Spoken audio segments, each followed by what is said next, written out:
Our American born and our dying. Welcome to our group.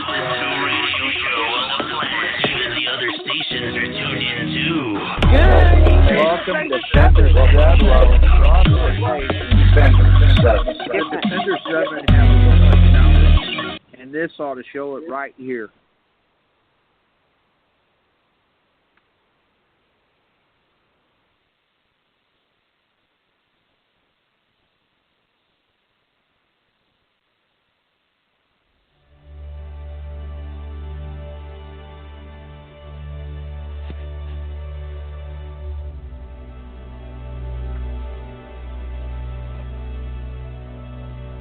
Do you or someone you know suffer from depression? If so, please contact the National Suicide Prevention Lifeline at 1-800-273-8255.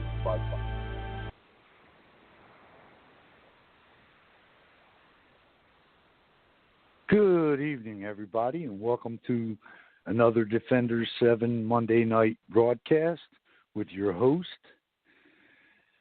Colonel Kimberly PURVIS, and I'm your co-host and General of the Defenders 7, Bobby Ormsby.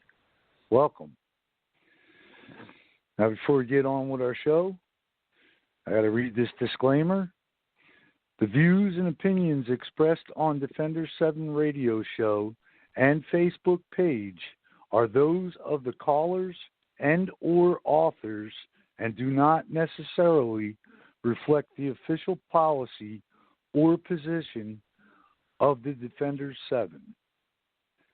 And that being said, if this is your first time tuning in, please check out our website, all lowercase letters, www.defenders, Roman numeral V as in Victor, with 2 small I's. On our website, we have a store and a donate button. 100% of the proceeds from the store and any donations we bring in go 100% back to our communities in a time of need. So by all means, purchase something from the store or hit that donate button. That's how we are able to do what we do through the Defenders 7. Help us to help you in your communities. We can also be reached on MeWe, clicking on organizations and scrolling down to Defenders 7, Humanitarian American Patriot Group. Or you can join us live on our national Facebook page by typing in the search box, all capital letters, Defenders 7. Now, before you click on that join button, just know that we expect everybody, all of our members and our new members, to participate throughout everything we do here in the Defenders 7. You get in and you feel it's not for you, you could always leave with no hard feelings. Now, for tonight's show and all the shows we do here on Blog Talk Radio, we enjoy hearing from you, and your participation is highly encouraged. And that number to call, area code 914-205-5773. Again, the number to call, area code 914-205-5773. And I'm going to welcome your host, our Colonel, Kimberly PURVIS, and our captain from Wisconsin, Miss Lorna Munson. Hello. Evening, ladies. How are you doing? Good. You? Not too bad. Just getting ready for school to start tomorrow. my new class. Yay.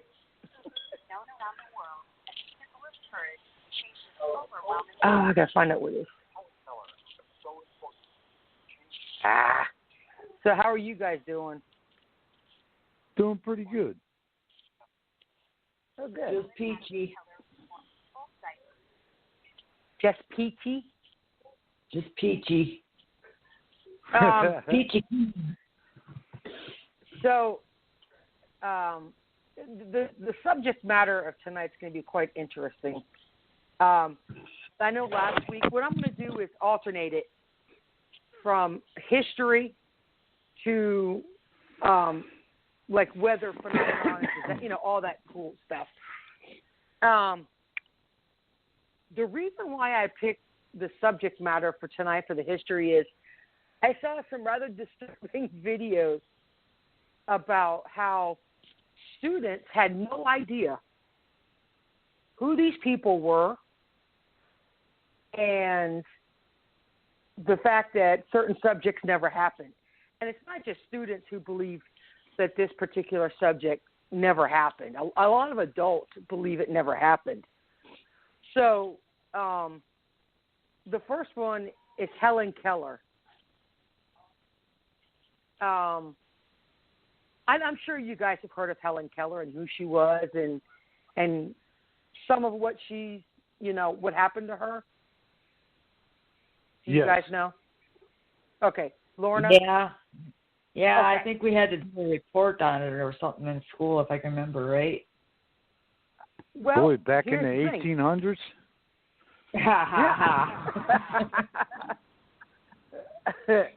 Well, some people have said Helen Keller is a fictional person, that she does not exist. Well, and this is sad to hear, but they're wrong. She is a real person. No, excuse me. The thing about how she ended up blind and deaf, she was actually born a normal child. And when she was 2 years old, she got meningitis and scarlet fever. And after that, it took her sight and her hearing, which pretty much made her mute. I mean, she could mouth some words, but you really couldn't understand them. And, of course, because I want, hold on a second. So the teacher that she got when she was about 6 years old had to teach her, which was, I've seen the movie on her. I've seen the movie on her, how she had to sign, and the problem was she can't see what your lips, when she went blind, she couldn't see what you were saying, so if you signed to her, she wouldn't even know what you're saying. And the same thing goes for her being able to read. So it was a pain. She was a belligerent child, her parents said. It was 7 years old. And her lifelong friend and teacher was Anne Sullivan, and they were friends for 49 years before Anne Sullivan had passed away. I had to reload my page because it's being a pain in the ass. Sorry. Always happening. So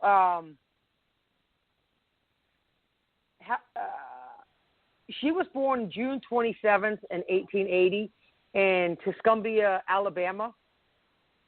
Get up there. And she was the first of two daughters born to Arthur Keller and Catherine Keller. And he served as an officer in the Confederate Army during the Civil War. And so she also had two other stepbrothers.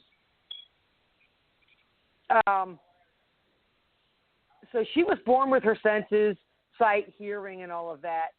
And then, like I said, she got sick. And she lost her sight and hearing at 19 months old. So they called it brain fever back then, but it's meningitis. now. And so the high temperature that she got, it's what caused her a lot of damage. Let's see. So basically, as she went into childhood, she developed a limited method of communication with her companion, Marshall Washington, and she was the young daughter of the family cook. And they had created a type of sign language. And by the time she was 7 years old, they invented more than 60 signs to communicate with each other. And at that time, that's when she became unruly, and she would have tantrums because people couldn't understand what she wanted. So she tormented Martha and inflicted raging tantrums on her parents. And if you guys ever have the time, you should watch the movie about Helen Keller. It's pretty good. So Helen Keller's teacher, Anne Sullivan, worked with her for 49 years, from 1887 until 1936. And in 1932, her friend Anne Sullivan started having problems with her health, and then she lost her eyesight completely. So she was partially blind. Her friend was partially blind, but she could see shadows and stuff. And a young woman named Polly Thompson, who had begun working as a secretary for Keller and Sullivan in 1914, became Keller's constant companion upon Sullivan's death. So Helen had fallen in love with a friend of hers, but her parents would never allow them to get married. They never would. So hold on a second. So Keller's mother came across a travel of Charles Dickens in 1886, and she read The Successful Education of Another Deaf and Blind Child, Laura Bridgman. And so that's when they wanted her to go and see the specialist Julian Chisholm. So then they recommended her to go see Alexander Graham Bell, the inventor of the telephone. And at the time, he was working with deaf children before after he met with her and her parents. He wanted her to go to the Institute for the Blind in Boston. I'm going to try to skip down to the cool thing about Helen Keller, she was the first person who was blind and deaf to graduate college with a bachelor's degree. And that's an amazing accomplishment for someone with both of those disabilities. But when she first started working with Anne Sullivan, she remembered water, partially say water, and that's when she was able to it's like the scene in the movie where Anne Sullivan had brought Helen to the water pump, because they didn't have indoor plumbing. So they brought her to the pump, and she felt the water, and that's how she remembered. And so it did help. And as Anne Sullivan was dying, Helen was holding her hand on her deathbed, and she was with her when she had died. And she had, that's a long period of time for someone to go completely all through life, deaf and blind. So in 1890, Keller began speech classes at Horace Mann School for the Deaf in Boston, and she would toil for 25 years to speak so other people could understand her. And then she went to another school for the deaf in New York, and she worked on her communication skills. So She went to Cambridge School for Young Ladies. It's a preparatory school for women.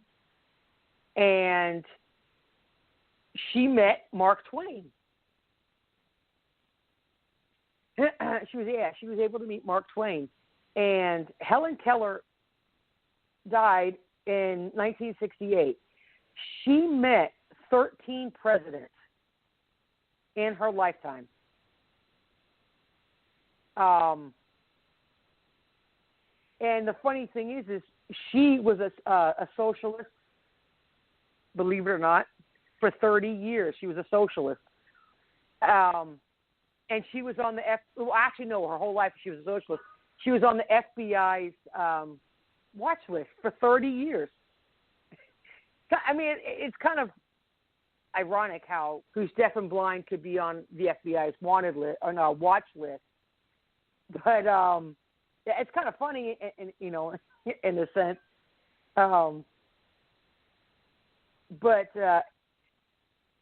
She was probably. Hold on a second.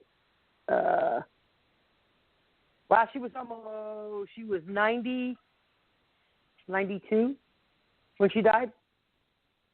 So it's definitely, she is a real person. She wrote her first book in 1903. She was America's first goodwill ambassador to Japan, and she traveled to 36 countries. Absolutely amazing for someone with two disabilities like that back in her time, when they had no idea about what caused her to lose her hearing and stuff. So she won many awards and honors from presidents. She got the Distinguished Service Medal in 1936, and the Presidential Medal of Freedom in 1964. And she was elected to the Women's Hall of Fame in 1965. So she was single her whole entire life because her parents would not let her get married. And she died June 1st, 1968, just after, she was 88, my bad. She had a lot of strokes in 1961, and she spent the rest of her life in Connecticut with her parents. So that is Helen Keller. She is a very real person. And so now, if there's any young people listening, go on to biography, type up Helen Keller, and yes, she is a very real person. It's sad that some kids have no idea. You guys still alive? Or did you fall asleep yet? Yeah, I'm here. Born or sleeping. Okay. So, the next one, it's kind of shocking, is these, I can't remember if it was sixth, 7th, or 8th grade class. The teacher had his phone or whatever he was doing, he was recording, but he didn't show the class. He just showed himself. And he asked kids who Helen Keller, if they knew who Helen, and they're like, no, she's not real, and blah, blah, blah. And then the next one, and the instructor, the teacher, had his tablet, and he showed a picture of a woman, and it was the Mona Lisa. These children had no idea who the Mona Lisa was. Some of the, and it's like, wow. I mean, I don't know all the ins and outs of who she really was and stuff, but I knew the picture. You know what I'm saying? I mean, how old were you? I mean, how old were you when you first? Do you think you were when you heard about the Mona Lisa? Ooh, I would have to say middle school. Okay, I agree. Middle school. I'm not completely sure when I learned about her, but I probably by high school by the time I learned. But Yeah, there's some pretty interesting facts about the Mona Lisa painting, too. And I could not believe this one as I was going through, kind of skimming through it. So the Mona Lisa is also called the portrait of Lisa Gherardini, the wife of Francisco del Giocondo. So Leonardo da Vinci painted it. And I'm sure you guys know who Leonardo da Vinci is. He was the world's most famous. Look, we don't want to sign up for this shit. Okay, sorry. It was painted sometime between 1503 and 1519. And when Leonardo was living in France, and the picture of the Mona Lisa hangs in the Louvre in Paris. And here's the funny thing about the Louvre. I'm sure today it's the most guarded, secure museum.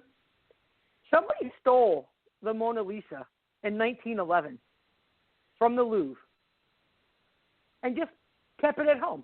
And they stole it during the middle of the day when they did it. There's been plenty of forgeries of the Mona Lisa. Let's see. So basically, the painting shows it's a woman in a half-body portrait, and it has the landscape.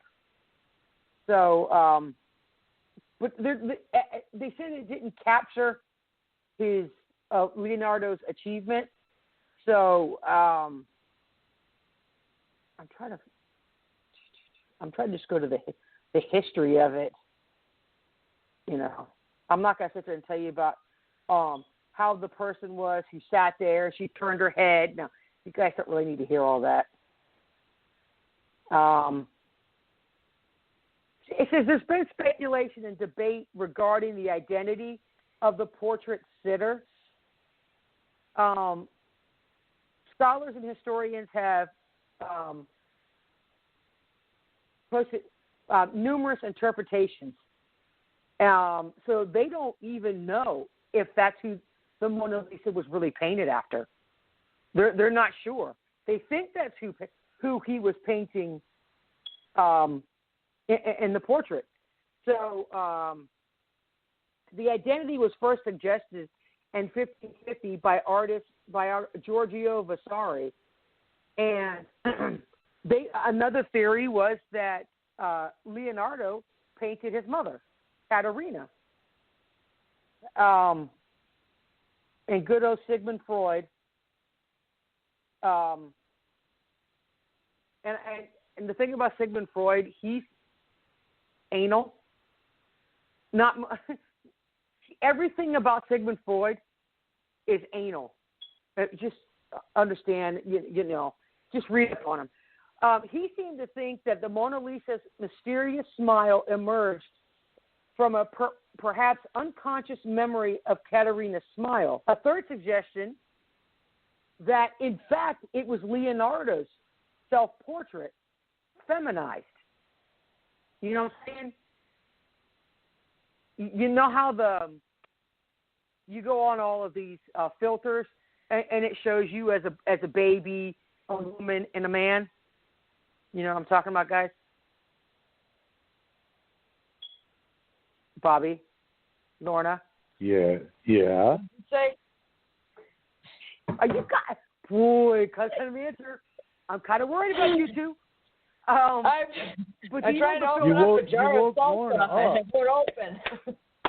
You know the filters that you can, the filters that you can put on your phone, and it shows you as a baby, a man, or a woman. Well, they think that's what Leonardo did. It's a self-portrait, but he just feminized the whole picture. Because it says, given the resemblance between the sitters and the artist's facial features. So if you take a picture of Leonardo and the Mona Lisa, hold them up side by side, they resemble each other. And some think it's part of his mother and part him. which is why Sigmund, why I say about Sigmund Freud, leave it to him to say that. To think he was kind of, I can't even think, narcissistic, kind of. So some scholars have suggested that disguising himself as a woman was the artist's riddle.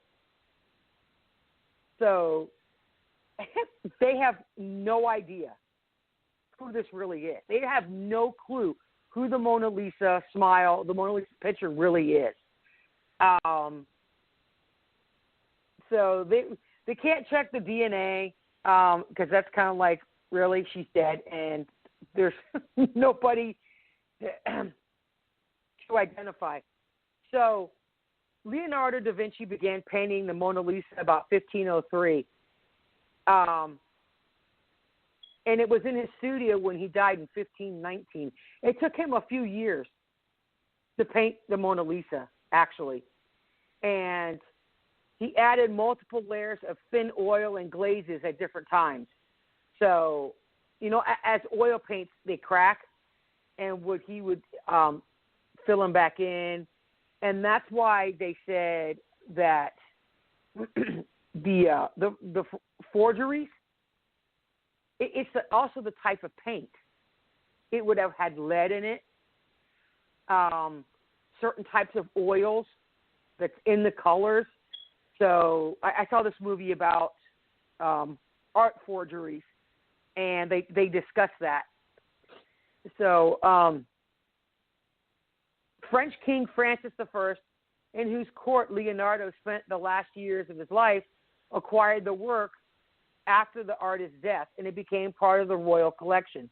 For centuries, the portrait was secluded in French palaces until insurgents claimed the royal collection as part of the property of the people during the French Revolution. And then the Mona Lisa was actually hanging in Napoleon's bedroom for a long time. And then it was installed at the Louvre Museum at the turn of the 19th century. So in 1911, it was stolen at the Louvre. They closed the whole museum for a week to do an investigation. And let's see. So a number of the museum directors resigned. The poet Guillaume Apollinaire and Picasso were arrested because they believed that they stole it, which I did not know that Picasso would have done it. But 2 years later, an art dealer in Florence alerted the local authorities that a man had tried to sell him the painting. And so he had rolled it up, which, dear God, I cannot believe he did that. He rolled it up and put it in the bottom of a suitcase and tried to, sell it. So basically it says, so he was an Italian immigrant who had worked briefly at the Louvre fitting glass on a selection of paintings, including the Mona Lisa. So him and two other workers had hidden the closet overnight.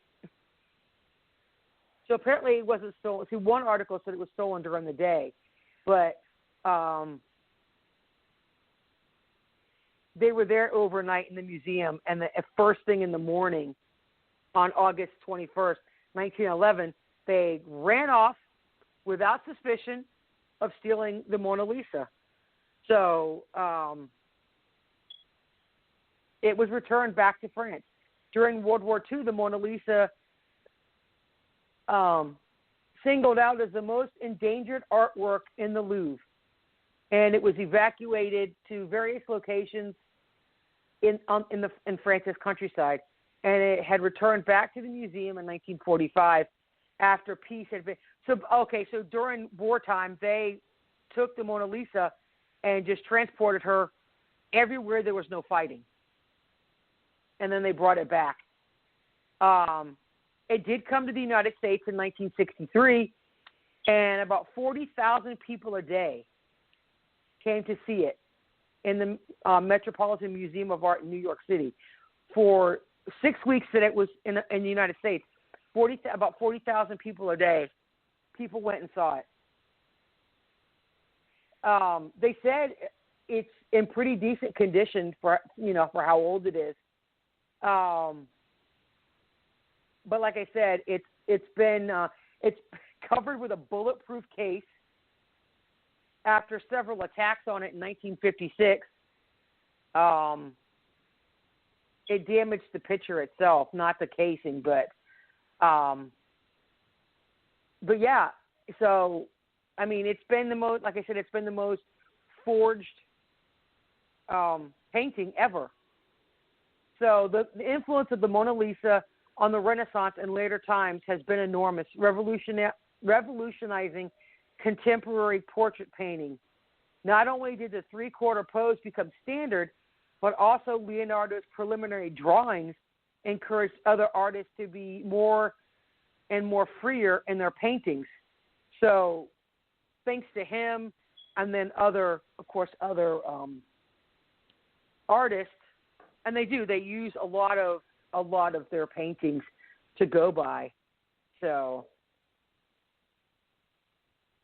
and there are other Mona Lisas.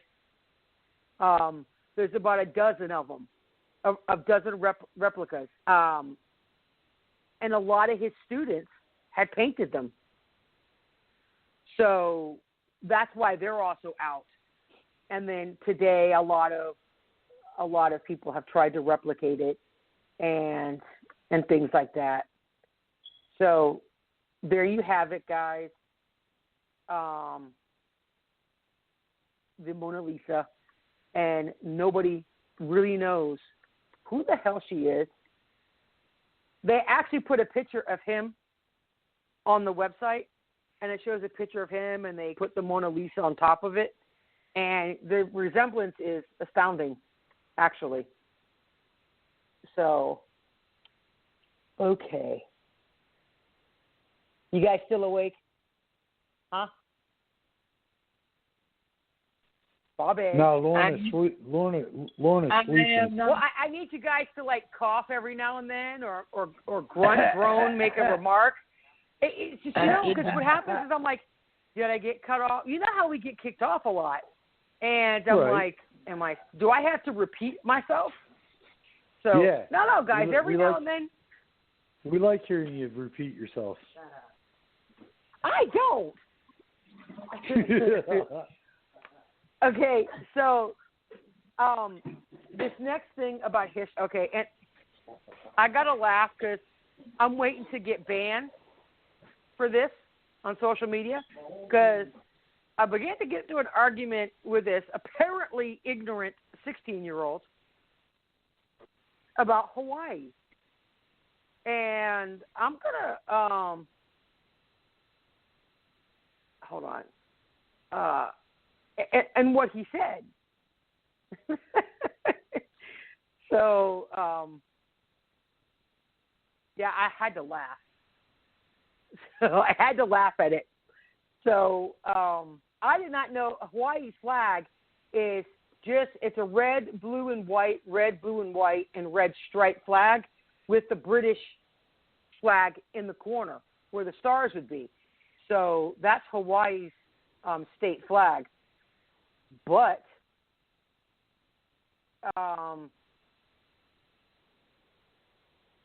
the kind of funny thing is, on a map, I'm sure you guys have seen plenty of maps. You see the map of the United States, right? And then you have Alaska and Hawaii in the bottom. Usually it's the bottom left corner, right? I believe. In the bottom left. Yes. Bobby? Yeah, okay. I'm not sure if this comment was true or not, but with the display of her absolute ignorance, AOC had made a comment, I guess. I don't know if it's true or not, but whatever. She said, how can Alaska be all in snow and Hawaii be tropical if they're 2 inches apart on the map? Now, I read that too. You did? And here's the thing. She has said so many stupid things. We don't know if that's true or not. So, I'm going with it's true.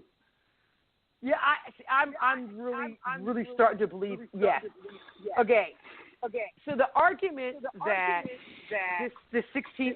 Do you hear me echo? No. Yes. You do? Let me call back. Let me hang up and call back. You guys can just hold on one second. Good. And no, gone. Bobby, I'm not sleeping. I was eating. Yeah, right. Yeah. She's gone. We could talk about her. But which personality? Shut up! Which I can one hear of the you 10 two. personalities? Oh, she's back. Shut up. Yeah. Busted. Oh yeah, and I told you doing my ancestry, I have found a majority of my personality, and that's where they came Your from. ancestry. Okay. Anywho, my ancestry.com. I told you about. I found Sybil. And your ancestry. Ancestry, you dingbat. God. So the argument that the 16-year-old tried to say, and I get part of it. Yes, Hawaii is not attached to the United States. It's not. It's an island. Right. So everybody knows that. I think everybody knows. There are 6 islands, and I believe most of them were all formed by the volcano. Well, there's more than one volcano in Hawaii, but I think it's the large island that just keeps getting bigger and bigger. Well, the kid said, and this is the argument, it was stolen. Hawaii was never stolen from anybody. He said it belongs to Asia. No. Hawaii belongs to America. So Hawaii became a U.S. state on August 21st, 1959. And it was after many years of business and political dealings. The statehood of Hawaii has been identified or benefited the U.S. as a whole. But the argument is the native Hawaiians have suffered from it. The Polynesians have suffered from it. So the first, and here's the thing about, like I said, the islands have grown in size because of the volcanoes. So the first people to reach the Hawaiian soil were the Polynesian voyagers, who sailed to the islands in double canoes 1,000 years before America arrived. And so Hawaii was obviously not a U.S. state that was settled by Europeans after Christopher Columbus found himself on the New World soil. So we didn't even know it was there yet. Nobody did. Well, the Polynesians did, but, So basically it became the 50th state much later. And as such as the newest state in the country, Hawaii did not reach statehood very easy. It said that the natives they would have been better off if Americans had kept to themselves. They just, whatever. So who lived on Hawaii before the Americans? So the islands were uninhabited until the Polynesian voyagers arrived sometime around the 5th century from, Marquesas Island. These adventuresome souls came by double canoes with large sails, latched together with rope on a central platform. And I can never pronounce these names. The native Hawaiian people, or the Kanaka Maoli, lived on the islands for many centuries before the first American traders set foot in the area in the 1820s. And before them, the British Captain James Cook in 1778. So Americans went to take advantage of the island's sandalwood that's there and sugar. And by the 1850s, the sugar industry became well-established sector in Hawaii, and Americans and others came to plant sugar cane on the islands and cultivate it. And so missionaries came to modernize the Hawaiian people. And you know how that goes. Not always good.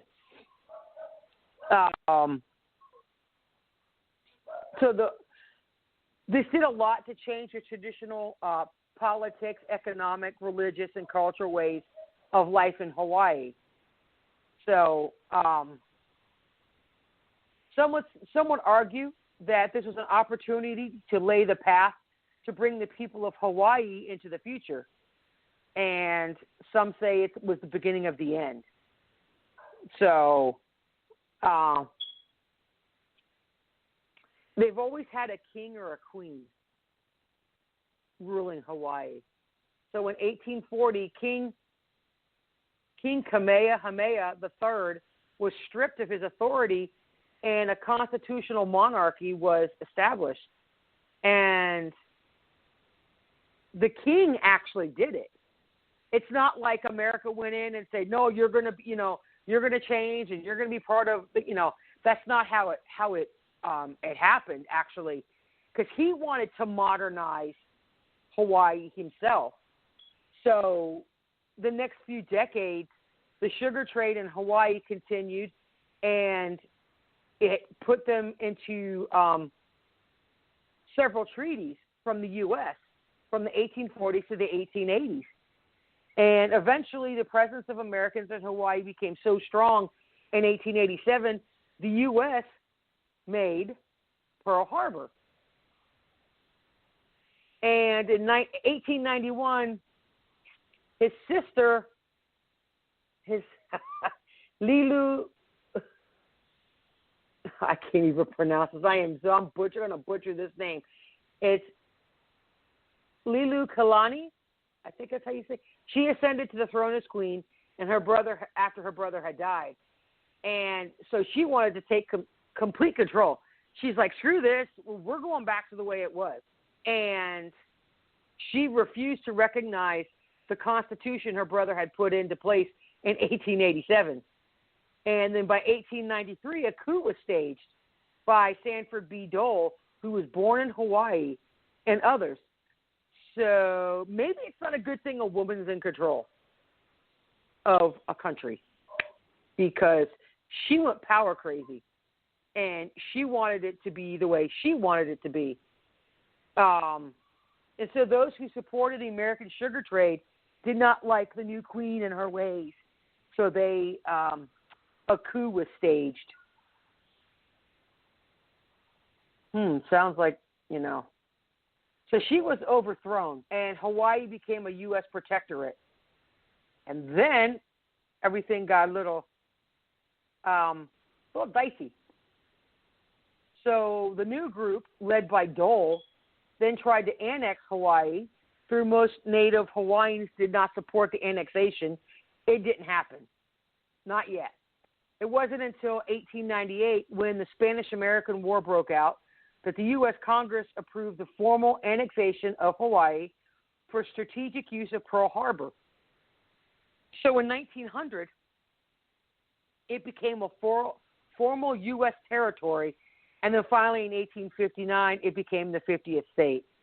And now they're doing the same thing to Puerto Rico. So, because I believe Puerto Rico was a protectorate under U.S. law, I guess. So who benefited from acquiring Hawaii? It depends on how you look at it. So no one could say what would be the state of affairs now if Hawaii were still an independent country out in the ocean. What is known is that before Americans seized control of the islands, Hawaii had an esteemed education system as well as a medical system that served its people. And when the Americans took over, guess what? That shit and went to the bottom of the barrel. So the native Hawaiian culture was eroded piece by piece. Students were not allowed to speak their native language in schools. Oh, by the way, as I read this, and then when we go into the next subject matter, think really hard about what's going on right now, okay? So, and this is why they say history repeats itself, and it is. So students were not allowed to speak their native language, and they were discouraged from attending school beyond middle school. Medical care was free for everybody at first, and then the native Hawaiians were forced to pay. Poverty set in for native Hawaiians who did not find the respect previous generations had in school and society at large. American ways of life took over. The Americanization of life in Hawaii has resulted in many native Hawaiians now living with underlying health conditions, and some would say less education than before. Some people, and I get that, and I kind of get it. It wasn't stolen; they were annexed. But some people say Hawaii was occupied. Kind of like when the Pilgrims came over and everybody came over to America, and the Native American Indians had pretty much all of America, and they were conquered. It's not that they did. It wasn't stolen, but it's called conquered. Every piece of land in the world has been conquered by somebody. Usually it's the British colony that conquered everybody. So that's pretty much it. It is in the middle of the Pacific Ocean. And if you look at a map, it's kind of like, it looks like it's dead set in the middle between the United States and Asia. But it still belongs to America. So I have one question for you guys. And I don't know if you know this or not, have ever known. What is Hawaii's state fish? Ooh. I used to know that. Well, there's two names for it. Isn't it the koi? The what? Koi? No, it's a triggerfish. But the funny thing is, yeah, it's the reef triggerfish. But here's the funny thing. Oh, the reef. What's the real? Yeah. Yeah. What is the Polynesian name for the reef fish? The reef triggerfish. You're gonna laugh when you hear this, and I think somebody had mentioned it before on some other show. I don't remember. But it's the humu humu nuka nuka apua'a. Now, you spell that, and I spelled it really fast. 3 times fast. Yeah. I actually learned that fish by a cartoon. What's it, the Octonauts? That little show where the little animals are underwater and they go out and they help whatever. And yeah, they actually went to Hawaii and they actually did it and they were helping. But the whole point of that is an educational cartoon. And that's where I first heard that like 5 years ago. And I would try and say it. And I'm like, dude, but you say it really slow. Humu, humu, nuka, nuka, apua'a. So for tomorrow's spelling test,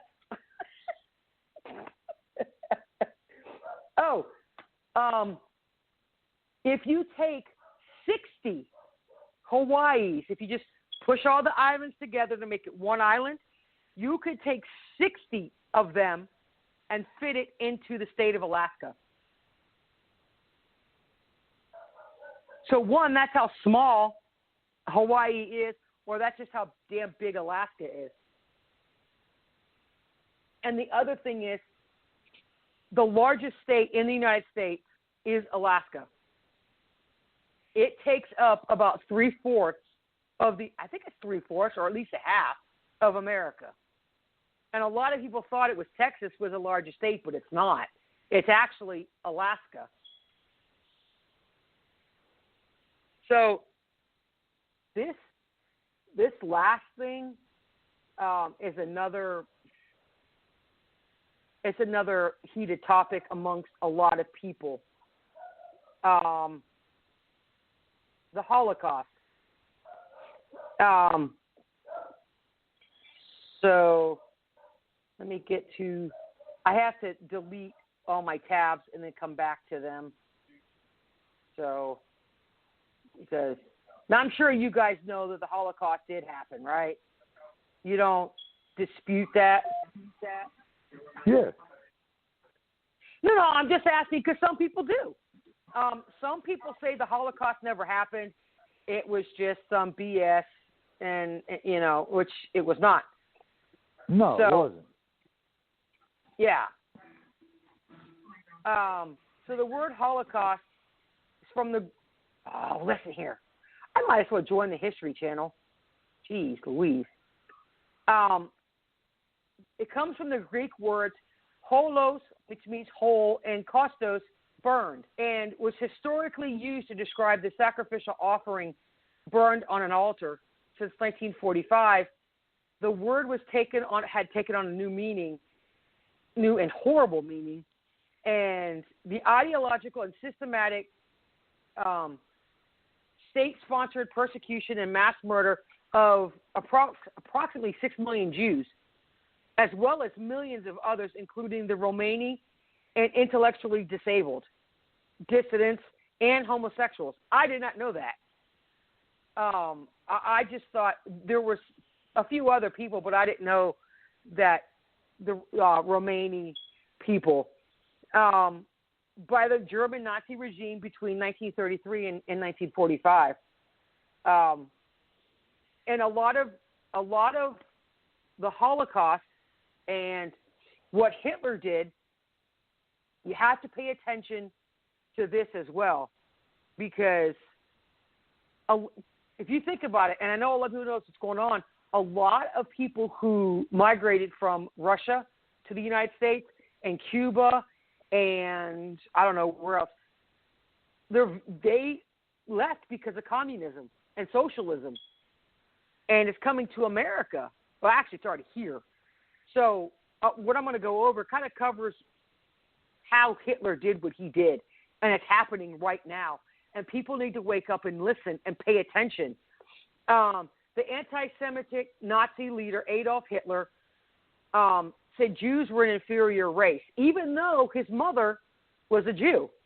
And I believe the way he grew up, he hated Jews, and for the fact that his mother was a Jew. They were an alien threat to the German racial purity and community. After years of Nazi rule in Germany, during which the Jews were consistently persecuted. Who's being persecuted now? The Christians. Certain races are being persecuted right now. Hitler's final solution, now known as the Holocaust, came to fruition under the cover of World War II, and it was the mass killing centers constructed in the concentration camps of occupied Poland. And it says approximately 6 million Jews and 5 million others. 11 million people were killed in concentration camps. Wow. More than 1 million of those were children. Something I didn't know, because Pat went to school, my son Pat, he went to college to learn history. So he knows all the ins and outs of all of this, and he watches a lot of documentaries on TV. And something that I did not know, Hitler was actually a POW before World War II. When he was coming up, he was actually a POW, and he was in prison for 6 months on a separate. So anti-Semitism in Europe did not start with Hitler.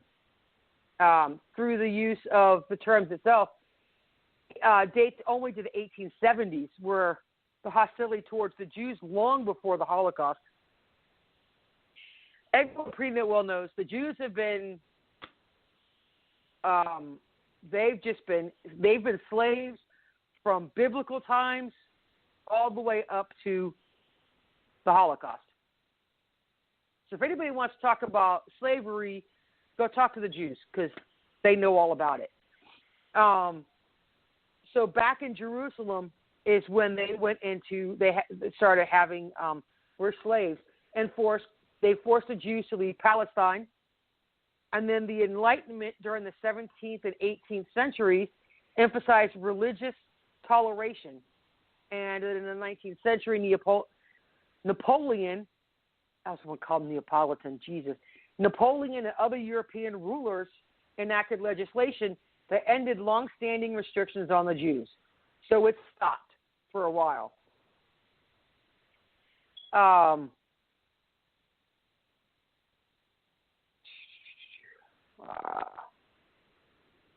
Oh, wow.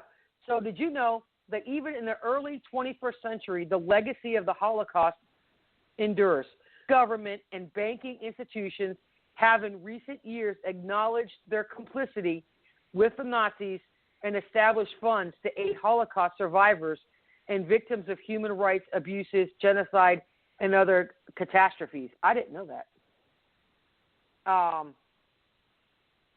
So basically, he served in World War I, and that's where he became a POW for some time. And then Hitler joined the National German Workers' Party, which became National Socialist German Workers' Party, NSDAP. He was imprisoned for treason and the role in the Beer Hall PUTSCH in 1923. So he wrote the memoir Mein Kampf in 1923. And so he predicted a general European war that would result in the extermination of the Jewish race in Germany. So he was obsessed with it, with getting rid of all Jews. He had the idea of the superiority of the pure German race, which is the Aryan race, which is where you get the the Aryan nation. Pretty much the KKK thinks along the same lines of the pure white race or European. So in the decade after he was released from prison, he took advantage of the weakness of his rivals to enhance his party status and rise from obscurity to power.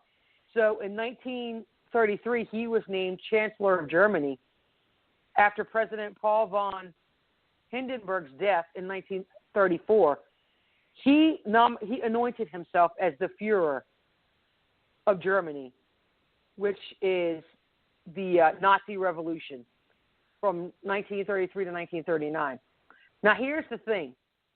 Everybody knows about, like the SS, his guard, and everything else, and all of this. So everyone has the question, and now everyone has a lot of questions. How did Hitler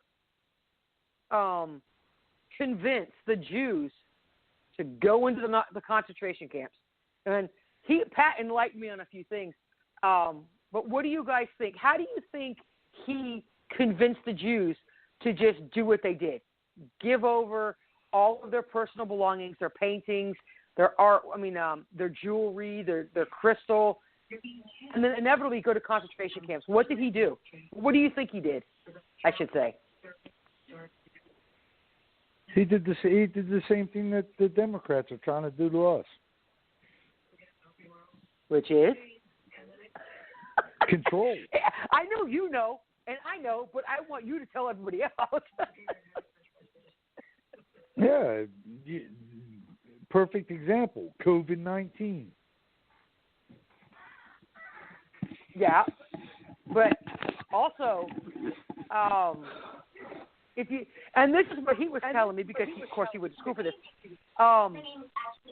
take away their identity, their culture, take it away. So they had to document everything that they owned, right? How much jewelry they had, how many paintings they had, how much silver they had, how much the Austrian crystal they had, everything. Why? So they could steal it, but it took away from who they were. Then he took their culture. They had nothing. So they had to figure out, why was this happening, and because he kept telling them, well, you got to do this, you got to do this, you got to do this. Same thing that's happening now, like you said, with COVID. And that's just one little thing. The government saying, oh, we're going to keep you safe. And that's what Hitler did. That's how he convinced them all to go to the concentration camps by the trains. Well, you have nowhere to go, but I have somewhere to bring you guys for food, because food was scarce and all the Jews were hiding. And then so food became scarce and people were getting sick. And he said, well, if you get on these trains, I'll take you. He didn't say cattle cars. He said trains. And I'll take you somewhere safe. And so they wanted a sense of security. And so that's why they went willingly. They had no idea what was about to happen to them. So what's happening in America? One, they're taking away all American culture. All of our statues have been torn down, pretty much most of them, of anything in the past, right? They're not teaching children history in school, or at least not proper history. They don't discuss things like the Holocaust. They don't discuss things like the Civil War. Which was it? I can't think of which. I think it was World War II. Some college kid or some high school kids said that it's too traumatizing to discuss World War II. And he complained so much, they took it out of his school. So, in a sense, they've taken everything away. They're trying to. And then segregate everybody. Keep you in your own homes. Because this is the next step. They've been doing it for, a year now? A little over a year? So it's just a mask. It's just 2 weeks. Well, it's turned into just a damn year. Okay. Now think about this. After everybody went to the concentration camps, right? Mengele, Dr. Mengele. I don't know if everybody knows what he did to pregnant women. If you were a twin, a pregnant woman with twins, and children, he did some pretty horrific medical things, experiments on all the prisoners. I don't even know if he was a real doctor or if he just wanted to play one on TV. I don't know. Let me see. I don't think. No, this just talks about Auschwitz is still standing. Some of the camps are still standing to this day.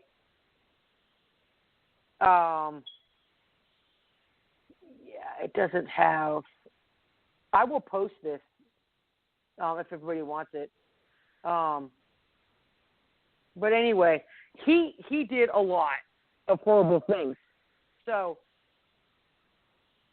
aside from starving them to death of malnutrition and the way they were treated, and then they brought them to the gas chambers. And then that's when they got, they were killed in the gas chambers. Now think about it this way, like you said, COVID-19. Honestly, this is the new Holocaust, or at least is what I think. COVID is a new Holocaust because these vaccines that are rolling out, we don't know anything about them. They say they did all this testing and BS. How many people are really dying every day from them? And so the vaccine is the gas chamber, in a sense, if you want to, you know what I'm saying? Guys. Boy, they go freaking quiet. Free beer, God. No, do you agree? Yeah. Yes. Do you agree that COVID is like the Holocaust and yes, and I the do. I mean, honestly, think about it. Other countries, Switzerland, and it's just the beginning for us. Yeah, and that's just it. And here's the thing: because people are so blind, they will believe in mainstream media. Me and Pat had this discussion about what's gone wrong with Generation Z, this moron generation right now. In all honesty, I think Generation Z is the most embarrassing and the most disappointing generation of the world. I'm sorry. There may be a few good ones, but for them, I know, Bobby, I know your daughter, she's not a moron. But you know what I'm saying. If you got good parents, you know, you're not a moron. But I think we've discovered what's happened with some of the millennials and the Gen Z. Most parents of people are boomers. A lot of the millennials have boomers for parents, right? Well, I have a silent generation and a boomer for a parent. My kids are millennials, but they have a Gen X as a parent. And see, and this is where I've come, we were talking about it. The boomers were all, you know, peace-loving chicken grease and, you know, happy-go-lucky and tree-hugging hippies, and they did not like the Vietnam War. You see what I'm saying? So you take that generation and have children, right? And they're the ones who have said, baby, you could be whatever you want to be. And they made a lot of soft millennials. I mean, you know what I'm talking about, the participation trophy. I'm butthurt. I'm offended by everything. And then not many Gen X people have children that are millennials. I just had my kids early. That's all. And my mom did too, so that's the reason why I fell where I fell. But so that's what's happened. That's how there's this, and Generation X is the forgotten generation. Every time you look, people say it's boomers, then millennials. No, we're in between. And so a lot of boomers have become professors, and that's where you get, oh my God, like Berkeley. And I don't know who are some of these other colleges or universities that come up with some of the dumbest shit about the safe space when Trump first won the presidency. Did you guys hear about when Trump first won? What happened at all these universities? Yeah. Lorna, did you hear? I mean, I'm sure you saw the picture, the videos of them crying and boo-hoo and. Oh, I kid right. you not. I kid you not. Isn't right after that those vagina hats came out? Yes, it was right after that. Yeah, it was probably a year later. A lot of deans, and like Berkeley, Stanford, all of these, and then a lot of other colleges, the deans and the professors, I kid you not, they bought them pizza, hot cocoa. They got them therapy dogs in a safe space, and that's where they got the safety pin on the shirt to cope with Trump winning the presidency. That's the reason why we have the issue that we have. This generation is soft. I saw a video today where the Air Force, I think it was during the ASVAB test or some kind of, I don't know what, it was a classroom environment. It wasn't like their ROTC or something, or it might have been, I don't know. They did not put their name on the top of their paper. And so this is what the instructor did. Told them to all front-leaning rest position, go. And they were pushing, okay? And if you're in the military, you know what front-leaning rest position go means.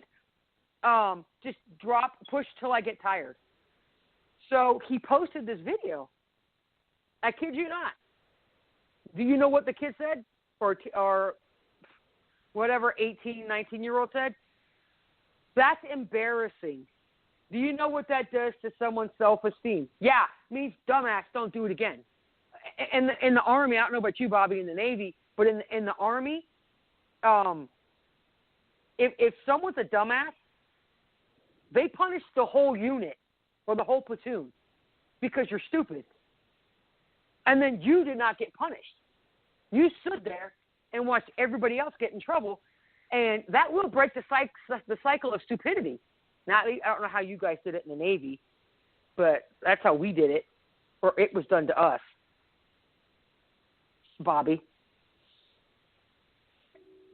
Free beer. That's first the answer. That'll get his attention in a hurry. Yeah, you sure woke. No, how did you guys do it? You sure woke Lorna up quick.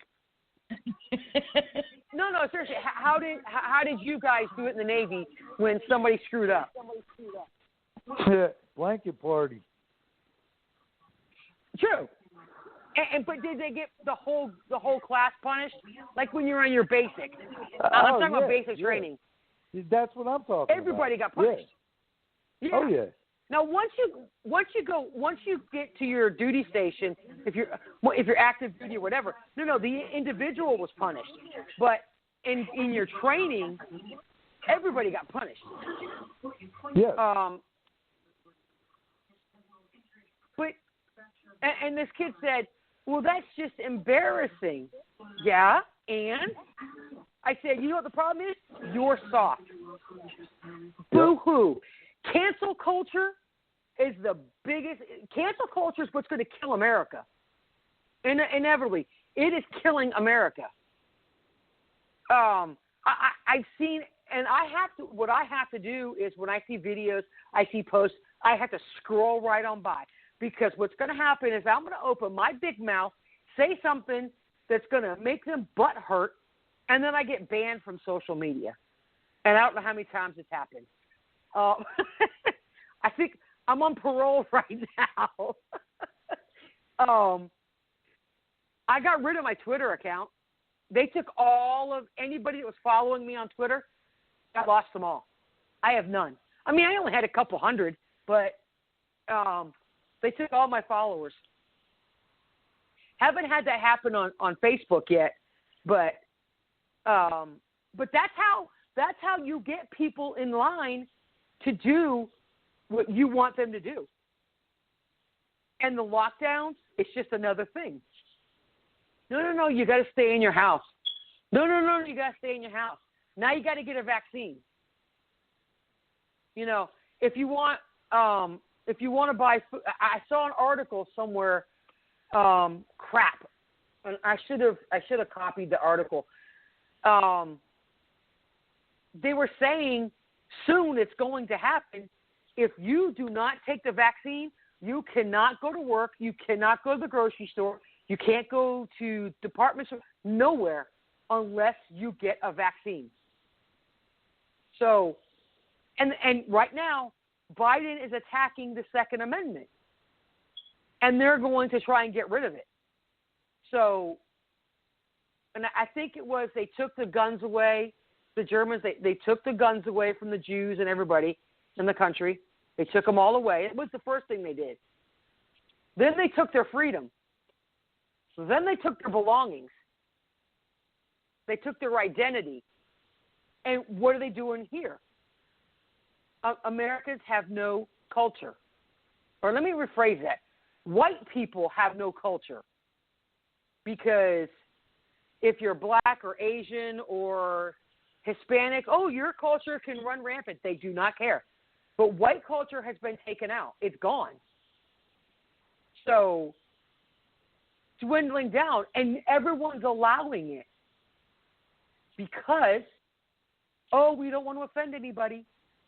And I say before, I give it till next year. If something is not done by next year, America's done. There is no freedoms. So SOL. And Kamala Harris said, and I did see this.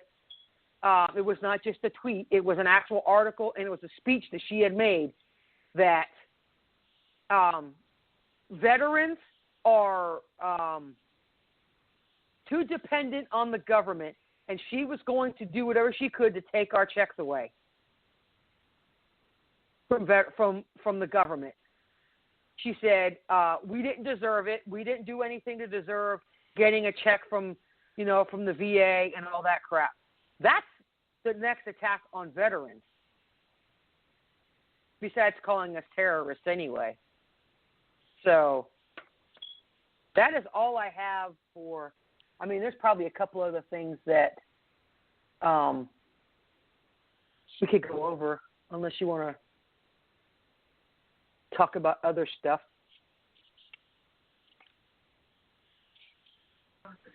We could talk about whatever you want to talk about.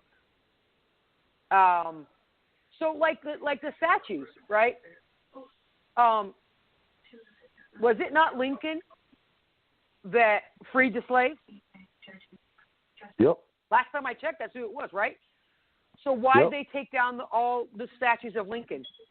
The Lincoln High School, they're changing the name. They said it's racist. How? He freed the slaves. Because they're going by what the media says. See, I understand people are upset. A lot of our past. But the thing is, by having a statue of someone, I get it. Okay, if you're butthurt, don't go there. You have to keep things and teach it so you don't repeat it. You know what I'm saying? You have to teach on the different wars in history class. You have to teach on the Depression. I don't care. Everything. It has to be taught in school so it doesn't repeat itself. Yes, it was an ugly past for America. But who doesn't have an ugly past? Pat was telling me about Japan. In Japan, they don't teach their involvement. What war was it? In World War II. He was telling me some pretty atrocious things about what Japan did to people. To the Chinese. So by tearing down, I just don't get tearing down all the statues of every single thing. Like if you go to Gettysburg, they got the Confederate, and they got the North and the South. Jesus, I can't think what the other one is. I'm just drawing a blank. All the different units from each side, from every state, where they were, what they did, and all the monuments they've got everywhere, and it's a part of our history. And the liberals and the Democrats, or I'm going to start calling them actually what they really are. They're communists or they're socialists. They're no longer the Democratic Party. They're the Socialist Party is what they've become. Taking away all of our freedoms because they think it's okay. They have no idea what it means to be a communist or what it's like to have – think about it, the Depression. I don't know, Bobby, if it was your grandparents possibly that went through the Depression? Yeah, yours did? Okay. My grandmother, my two oldest aunts were – because my mom and my uncle wasn't born yet, so they only had the two girls. She showed me the books they had to get one 5-pound bag of flour, one block of cheese, sugar. They had to stand in bread lines. That's what's coming to America right now if we don't stop the shit that's going on. They've already started Agenda 21, which I don't know if anyone knows what Agenda 21 is, and that's the ability it's a big mess, to take away what you have and to spread it out. So nobody's rich, nobody's poor, which they're not telling you the truth. And I really think that the vaccine, like everybody says, and I'm sure if you look it up, they're going to say there's no proof that the vaccine causes sterilization. There's no proof that it's causing any side effects. I mean, you look it up, it's going to say because mainstream media has cut it off. They're complicit in all of this crap that's going on. So America's not going to have any history left. We're not going to have any freedoms left because they want to cancel us. And it's going to, like I said, I believe if nothing's done about it by next year, I say we're going to be full-blown socialist or communist by then. You know, I've seen lots of comments from people from Australia, how Americans are so greedy and all they want is their weapons and we need to give them up. Hell no. Their crime rate tripled when they lost all of their weapons. And the reason why, now this is just my belief, I know, you know, the opinions are expressed on the show are just ours, or this is my individual opinion. The reason why they want to disarm us is so we can't stand up to the corrupt government. You know what I'm saying? Yeah. I'm going to use, and I hate what happened on January 6th. Okay. First of all, it was not an insurrection. Because trust me, if it was an insurrection, you would have seen a repeat of 1776. That's what you would have seen in D.C. on the 6th. That was a riot. Now, it was done by Antifa and Oath Keepers. Oath Keepers are supposed to be veterans. But they're like, it's hard to explain. I always thought Oath Keepers were good. They're not, apparently, because they're stupid. What is it? Not the Proud Boys, but the Boogaloo Boys. They're like the KKK. So, and that's who was there. So, people believe what happened on January 6th was, no, it was just a riot. Trust me. If Trump supporters really wanted to do what they said happened, the couple million people that would have been there, that were there, would have surrounded the Capitol, would have been in there. That's an insurrection or a coup. No, actually, the coup was with the military, right? When the military takes over. Yes. Yeah. Okay. So it would have just been a revolt. If that, you know what I'm saying? If that's what they really think happened, no. The Capitol building probably would have been blown up. Really went under attack with everybody having weapons. And I honestly think that's why they've got the fence around the Capitol and the White House. They've got the concertina wire. Now they have active duty soldiers there. It's not for us. It's because they're scared to death of Trump supporters.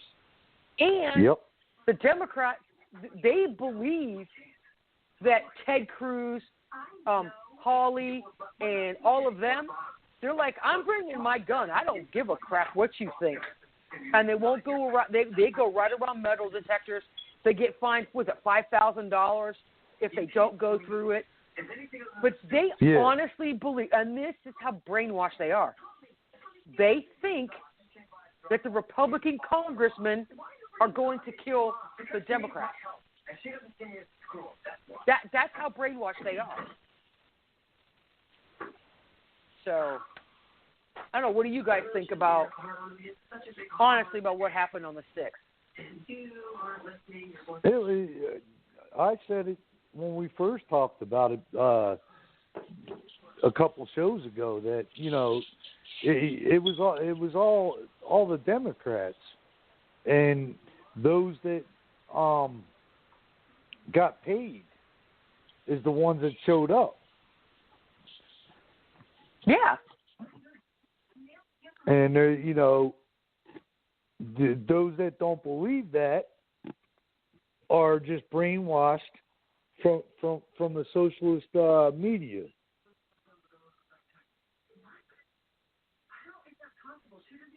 I mean, it's, and this is why, as Americans, we need. Well, some of us are already woke, and when they say woke culture, no, they're not. No, they're the ones that are soft, and they think, oh my God, that's offended me. Ooh, now Santa Claus has to be a transgendered woman who's Asian or whatever. I mean, that's not woke culture. I'm sorry. That's just, I need everything handed to me on a silver platter culture. To me, being woke is seeing the corruption. Like, man, that shit's really happening, and believe it. To me, that's what woke means. I don't know about anybody else, but yeah. And so but that's what I'm saying. It just cracks me up because how we were all voicing our voices about for Trump and everything. Have you seen anybody saying anything positive what Biden and Camel Toe have done? Oh no. Everyone's upset. I forgot what his approval. I mean, like I said, his approval rating is like less than 30%.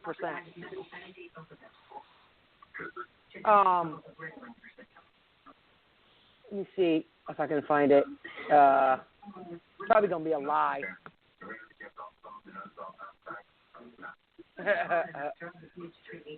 Let's see how he's not very popular. I don't care what anybody. This is a lying sack of shit. This says 54% approves of Biden and 38% disapprove. They are full of shit. It's the other way around. Yep. Because they said right now he's got a C+ as president.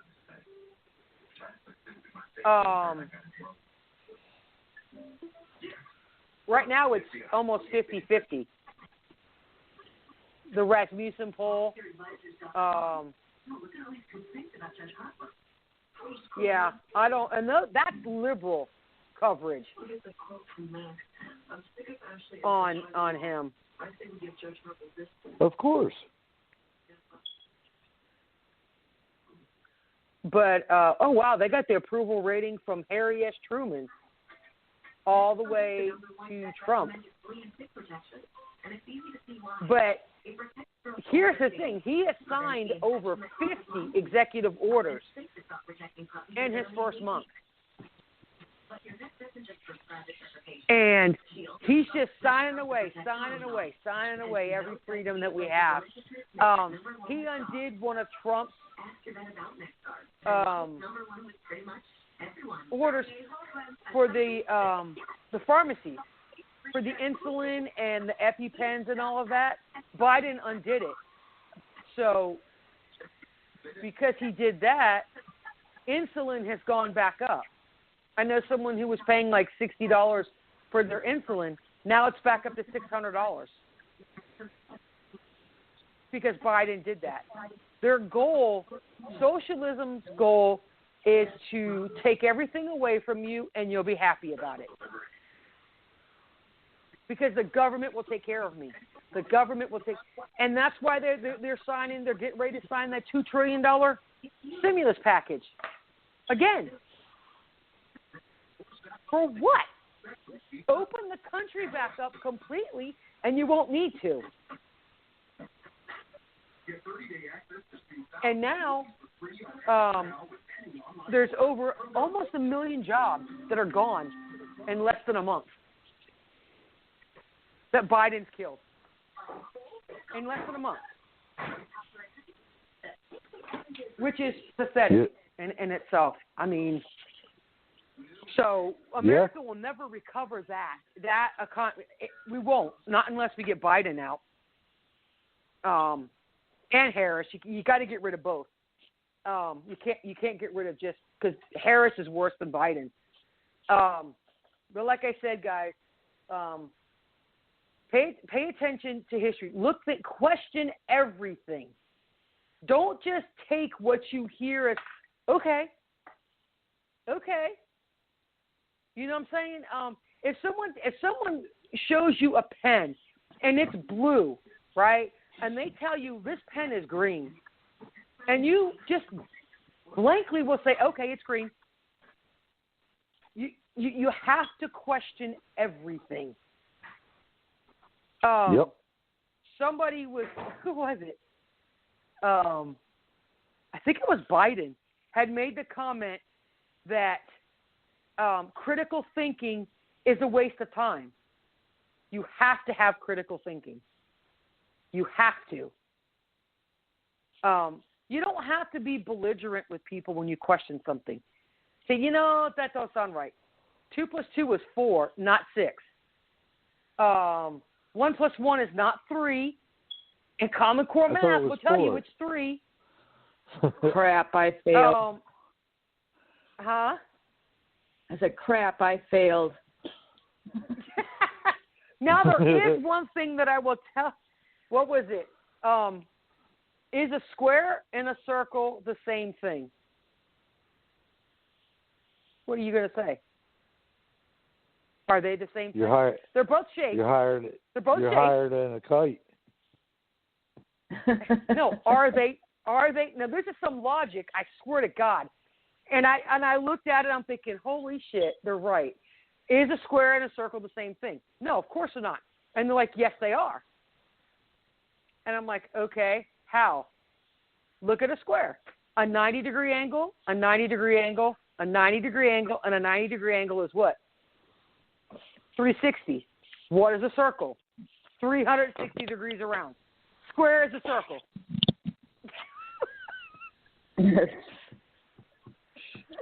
Right? No, that's the problem. People will go through life thinking, yes, it's not the same. They're different shapes, but they equal the same measurements. And that's where they get you. It's like that, what the hell is it? Abbott and Costello. I don't know if you guys have seen that skit with the math. Have you seen it? What was it? 7 + 7 + 7 + 7 + whatever. It's supposed to equal 21, but he made it out to be 28. But he made it 28, and you're thinking, okay, how the hell? And he goes, and he did it multiplication, division, subtraction, and addition, and it all came out to be the same answer. But it's just fast talk. That's what it is. It's all fast talk. It's all double talk. Yeah. And that's what the government has become. I really think that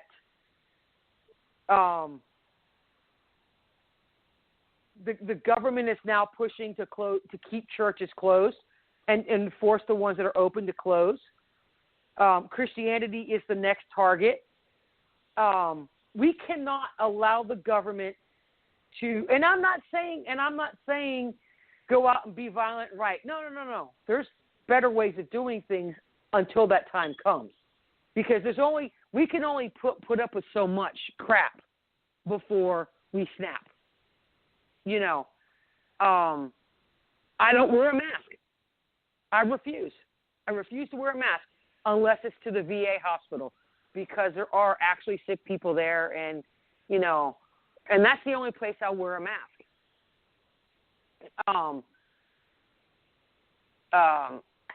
They're not taking my guns. By the way, my guns all drowned in a boating accident, so I don't have any anymore. Lorna stole all mine. I did not. What was that meme? what was that meme that says if you can self-identify? What the hell was it? I think it has something to do. Oh shit! What was that damn meme?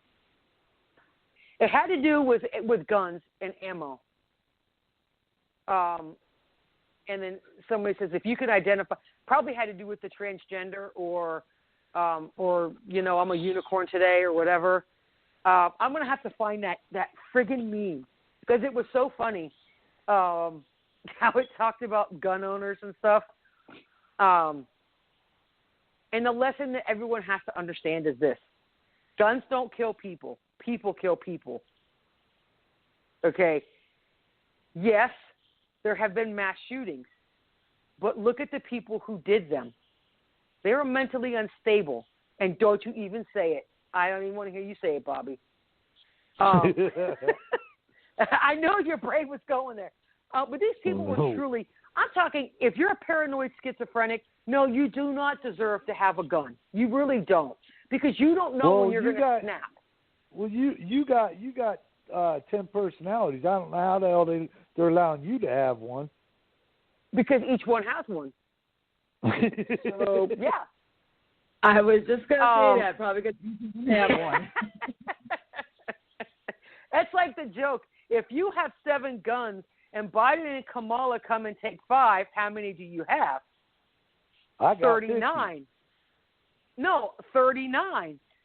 No, and 2 50. dead bodies. No, I'm just kidding. No, I have 39 because they were undocumented. Undocumented. What was it? I can't remember what the hell it was. But yeah. Shit. I went brain dead. Oh, so the mass shootings and people. But you know what? People can use anything as a weapon. But because they don't like guns, they want to attack guns. And here's the thing, if you take every gun away from every legal gun owner in America, right? Do you think there's still going to be guns out there? Of course there are. You know who's going to have them? Criminals. Exactly. They're going to have them. Now, they want to blame the gun makers now for gun violence. Why? You're going to go blame all the automotive dealers, the manufacturers for DUI, for texting while driving, falling asleep at the wheel? If they kill people, are you going to blame the automotive? No, you're not. You don't blame the alcohol companies. You don't blame the drug companies if you take Percocet and fall asleep at the wheel. No, the only ones that's getting blamed are the guns. When I had guns and they were sitting there in the gun case or in my purse, I never once saw my guns get up and walk around and shoot anybody unless I picked them up and shot them. You can use a knife, a baseball bat, anything. Hell, the guy even used a freaking fire extinguisher on the cop in D.C. So that's what doesn't make any sense. So we cannot let them just start picking away because it'll be our own damn fault. That's what's going to happen. It will be our own fault if they succeed in taking our guns. And that's when I find an island to go live on and say, piss off. Or go move to Alaska. I'll be like, come find me. I'll take all my guns that sank to the bottom of the lake. We have 20 whole minutes.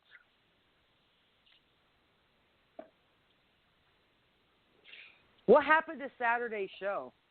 Why was it only an hour? Because it wound up leaving just me and Bobby, Lorna. And Bobby don't like talking to me. No, wait a minute. Is the survival show not Weather's show?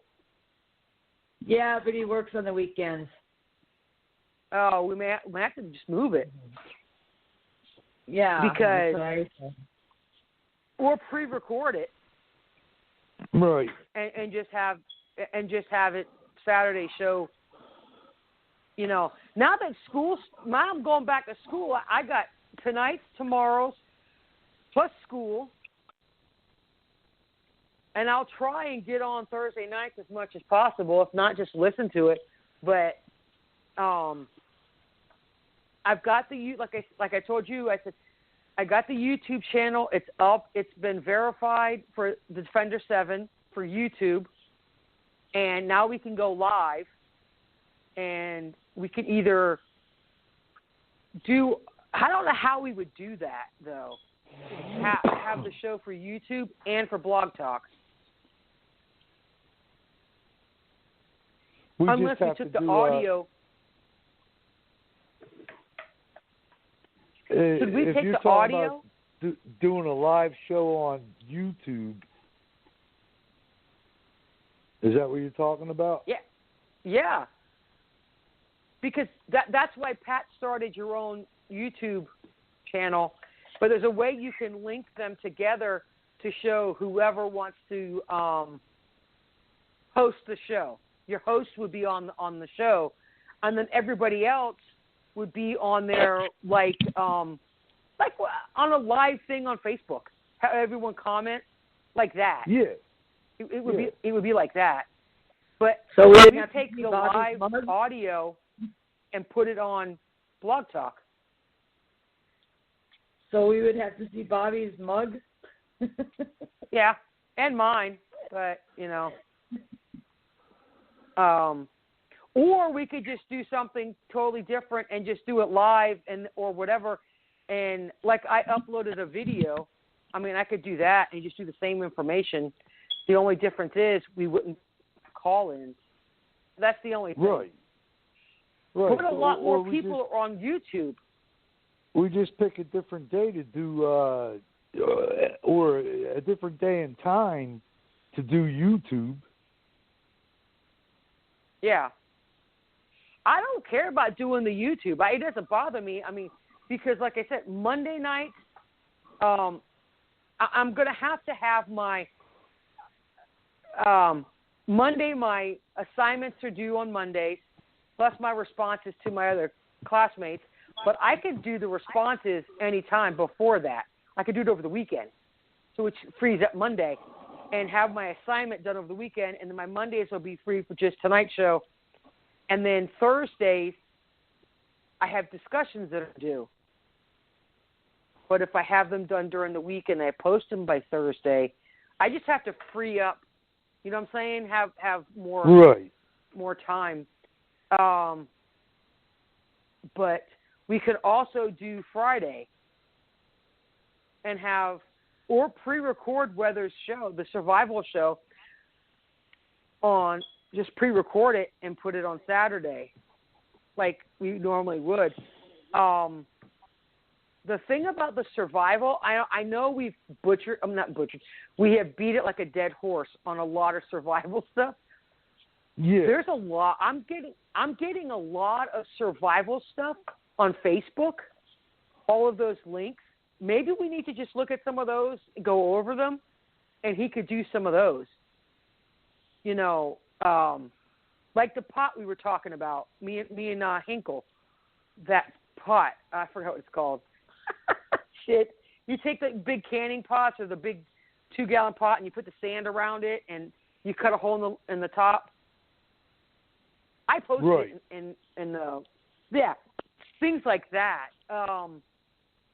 But like if you don't have, say you don't have room for a garden in your yard, if you don't have any property, you could do like it showed all the different ways of having gardens with different items, how to have the hydroponics, all of those links he could do a show on. He just needs to go over it and look at it. And how the hell do you think I do all my shows?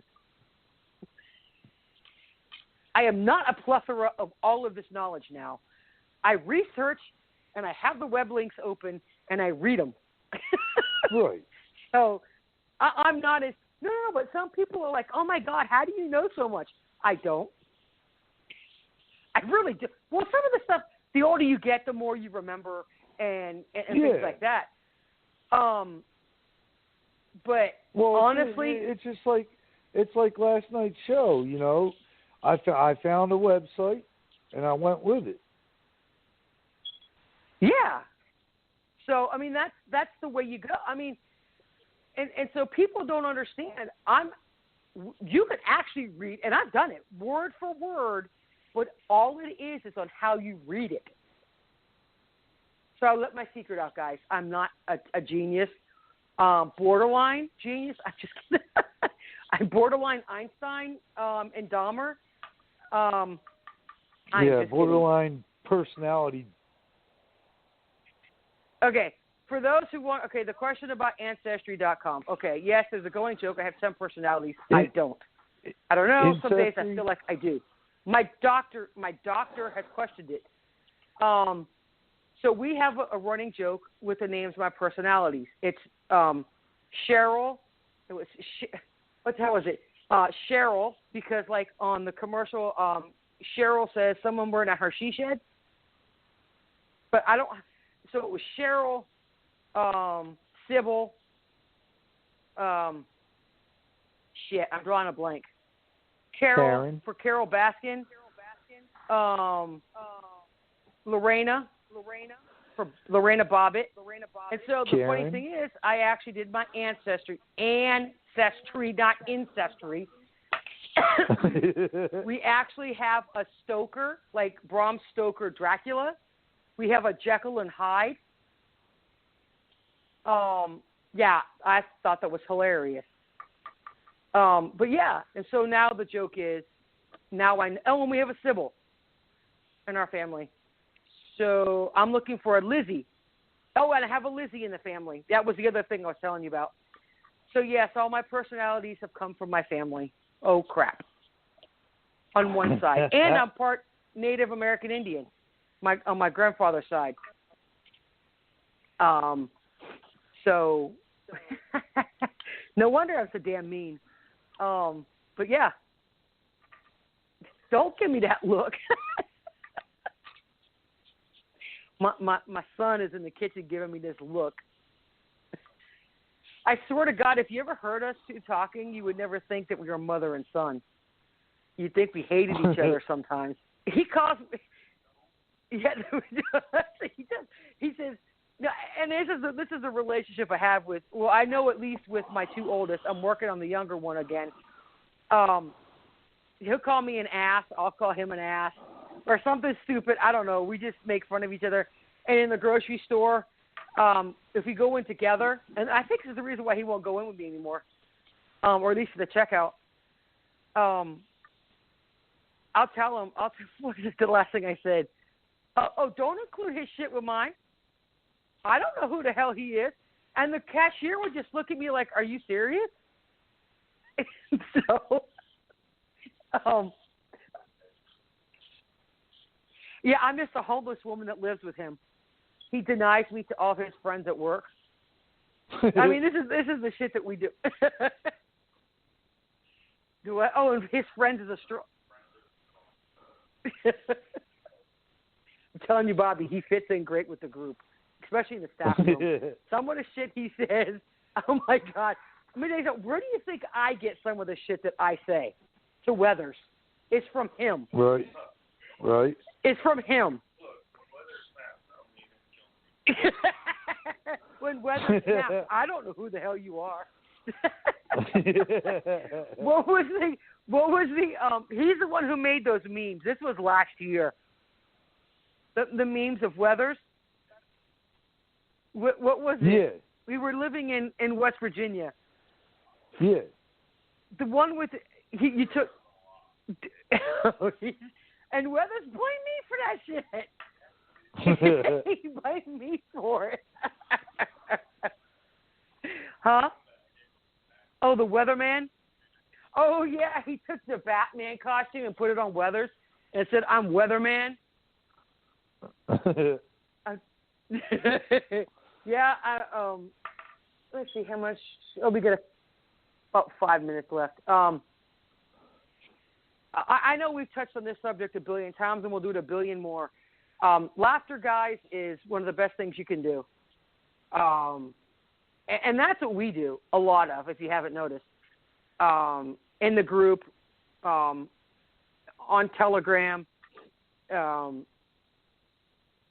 It really helps. You feeling depressed or whatever. You know, there's got to be an outlet for you to laugh.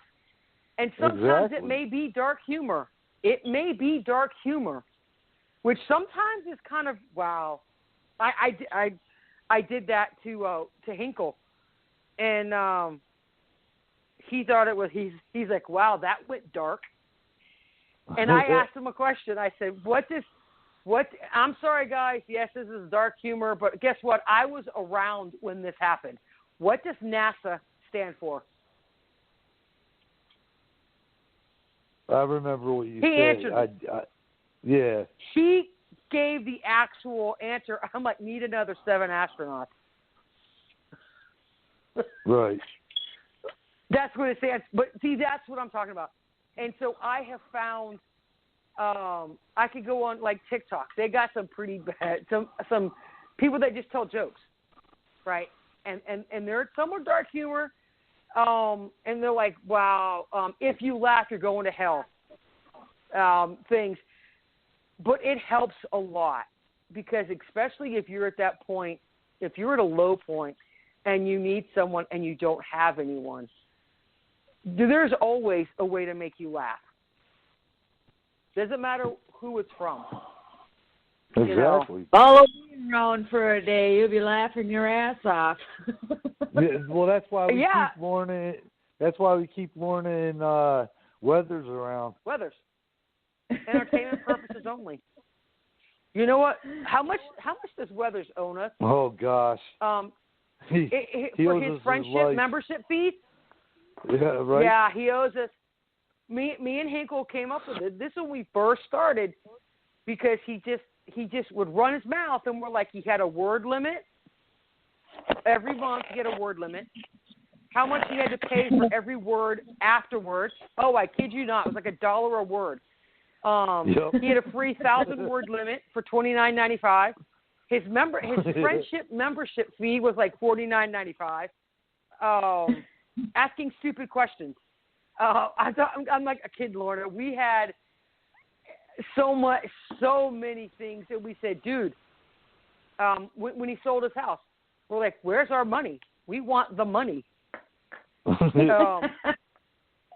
That man has got some thick skin to put up with the abuse that he gets. Oh yeah. And I've talked to my doctors about it, and they'll ask me, do you have a support system? Oh yeah, a bunch of veterans. She goes, oh God. I'm like, yeah, you're right. Oh God.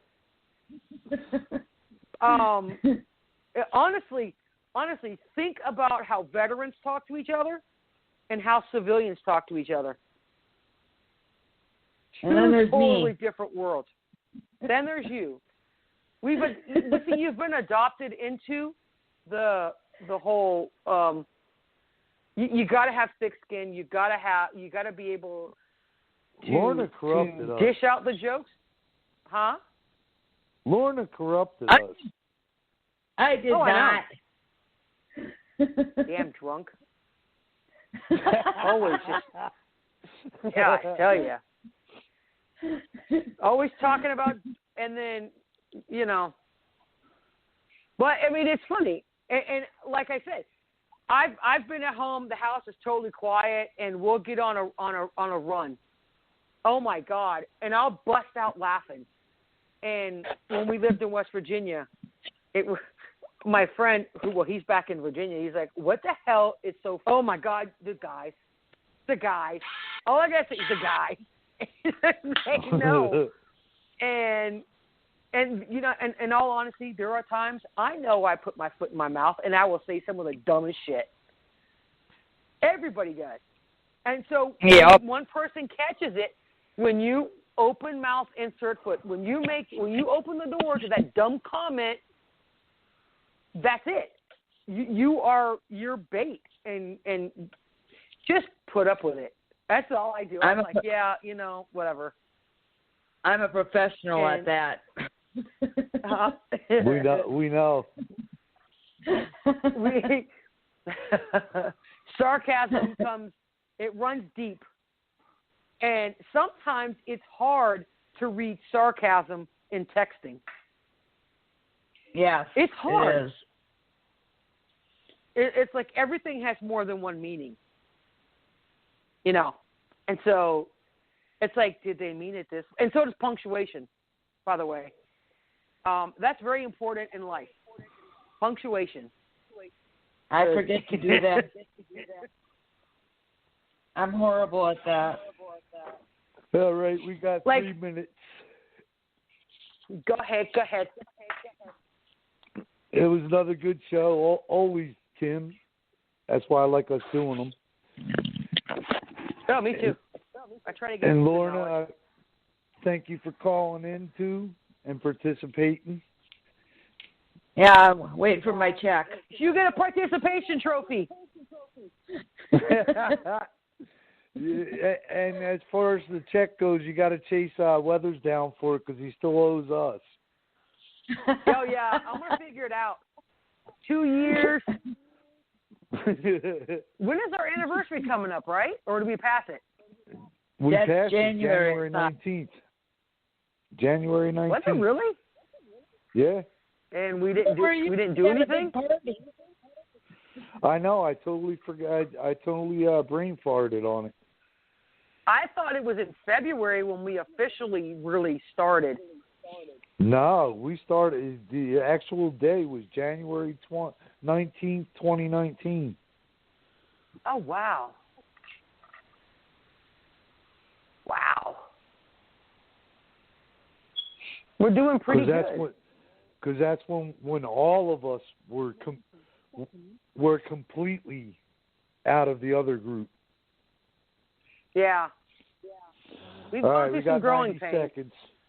Okay. So, God bless America. God bless our troops, first responders, children, veterans, and the Defenders 7. Have a good night, everybody. You too. Good night.